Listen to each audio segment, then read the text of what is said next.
Ukubwa pua sio wingi wa makamasi. Na ukimsifia babako anaenda mbio lazima umsifia anayemkimbiza. Hii ligi Simba nilikuwepo mchezaji, nikaja nikawa kocha. Sasa hivi kocha Matola na mzungu jina hata simjui. Mimi ndio ni kocha wa Mashujaa. Na wafahamu Simba kama Simba, sio wafahamu uchezaji wao. Sijawahi kwenda kiwanja chao cha mazoezi wala mechi zao za ligi sijawahi kuwaona. Nawaona kwenye TV tu. Lakini kwa sababu tuko kwenye ushindani, tutapambana kesho, tuangalie nani yuko bingwa. Siogopi Simba wala siogopi, ni timu kubwa yenye uwekezaji nimekwambia, na nawaheshimu.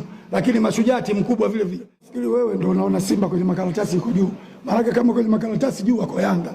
Leo Mama Samia akisema ligi imekwisha, bingwa Yanga, Simba anakuwa chini, hapati kikombe. Maana mshindi anakuwa huyu mmoja. Kwa hiyo Simba kama sisi, isipokuwa wako wa pili, sisi wa 9. Kwa hiyo tunapambana kupata ubingwa. Hatupambane eti tubaki daraja. Sisi tunapambana tuwe mabingwa. Ndio maana hii ligi. Au niambieni vinginevyo nyinyi.